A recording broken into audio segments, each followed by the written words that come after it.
Hey, welcome to GothCast. I'm Dr.Sanders, and today we're going to be talking about London After Midnight's first album, Selected Scenes from the End of the World. I want to say right off the bat that London After Midnight don't have a ton of footage or a ton of live footage that I can find. There are a decent amount of photos that I can use for this video, but a lot of the footage that I'm going to be showing is going to be coming from this old bootleg VHS tape that circulated in the 90s.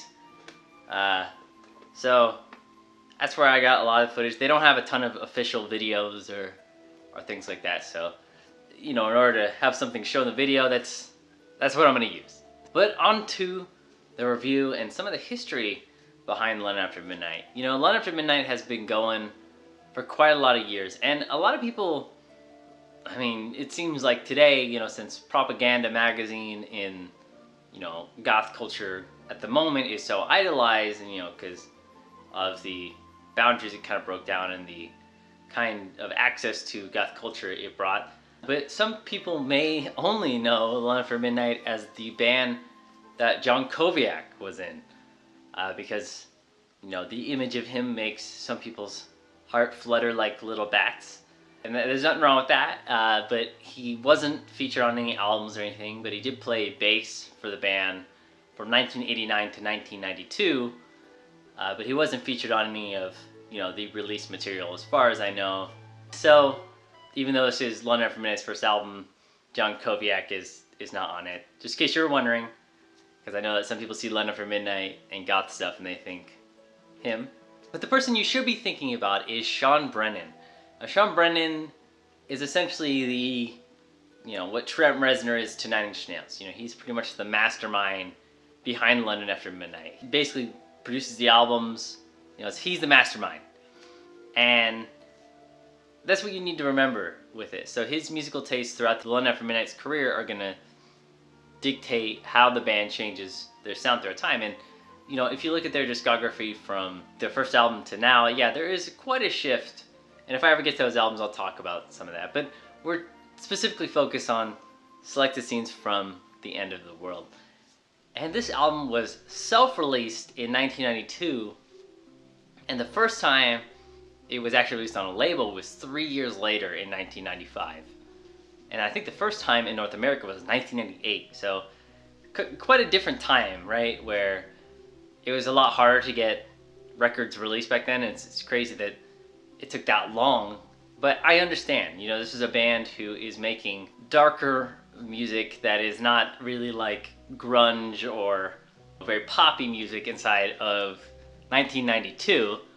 And this is a time when Nirvana was really heavy, and it was cool to be kind of F everything. And one thing you can say about this album is it's very romantic in a lot of ways. It's sort of borders on a more morbid side of romance, but it's got something going. In fact, the album, from what I've seen, was pretty much criticized for that. For a lot of people who felt that the album was a little too hokey in terms of lyrics.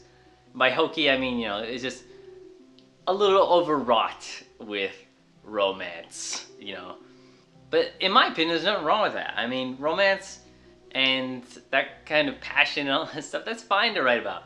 But you do tend to notice a lot of the songs revolving around, the view of another person or about sex. And he's even commented on it that his music, is very sexual. Sean Brennan has talked about how he does not do drugs, he doesn't really drink, but he does find sex very powerful and tends to write about it. In fact, I want to talk a little bit about Sean Brennan. I got some of this information from other interviews or his website, London After Midnight, and I thought some of this was kind of funny. So here's a little bit about Sean Brennan from Sean Brennan. So he's a vegan, a progressive political activist, an animal rights advocate, a musician, a multimedia artist, and one of his dislikes, he does dislike a lot of things, homophobia and all that stuff. But one thing that struck me is he says he dislikes the 80s and most everything associated with it. Interesting.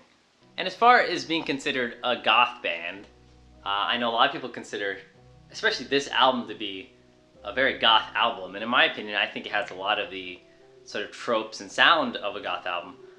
But Sean, it seems to, I think probably his opinion of the goth scene has soured over time. Here's a quote from a 2000 interview, and he was asked, "What are your true feelings about the goth scene, and do you consider London After Midnight goth?" And he said, "No, London After Midnight aren't goth is defined today, which is primarily a fashion scene rather than the music scene."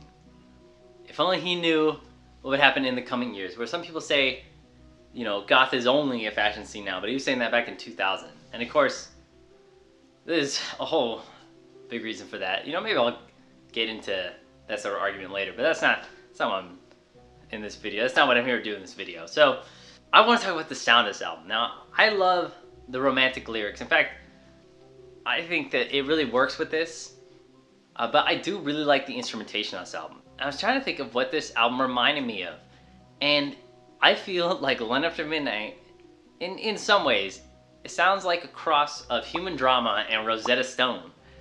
And those are good bands. I especially like Rosetta Stone's first album, Eye for the Main Chance. Look up Adrenaline too.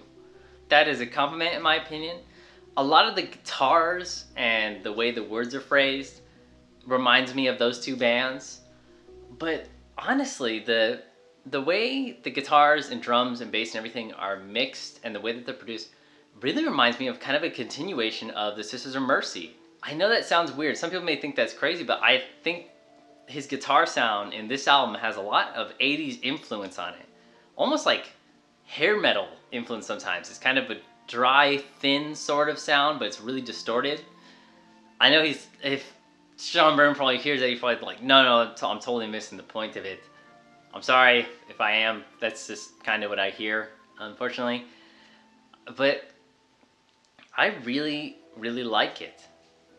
Really, my only criticism for this album is some people may not connect with the lyrics in a way. Nightmare, I'm pretty sure Nightmare is about having sex with somebody and they die while you're having sex with them.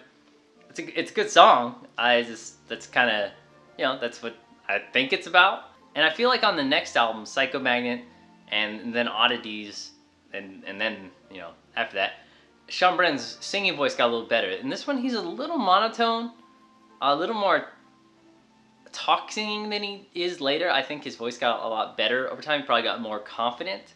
But that doesn't detract from how good these songs are. Spider and the Fly is amazing. I think this is a totally, totally amazing song. Claire's Horrors, so good.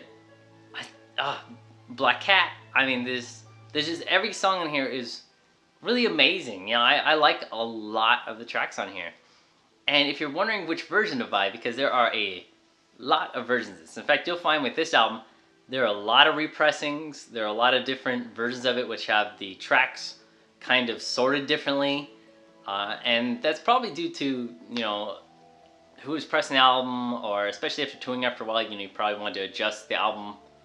I don't know, but there's a lot of different versions of this album with the track lists all mixed up or with more songs. And my recommended one, if you can find it, it is not the most common version of this album. There is a 2003 remastered version. Not only does it include some of the unreleased tracks, it also includes the acoustic version of Spider and the Fly from Oddities, and I love that song. Love it so much. The acoustic version of Spider and the Fly, great song. I think it's awesome. But yeah, this album is very much recommended. Probably one of the most accessible 90s spooky goth albums that I can recommend. I really like Rosetta Stone too, the Eye for the Main Chance, and this is probably in my top 5 of, just albums that I can just recommend wholeheartedly.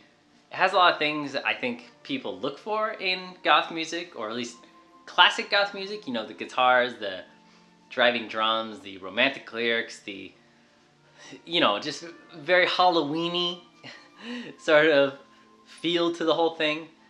My point is, Psych the Scenes from the End of the World is really good, and you should track down any copy of it. I recommend the remastered one if you can find it, but any version is good as long as you're listening to this music. I think I'll end it here. Of course, you can like, comment, subscribe, and all that. And remember to stay spooky.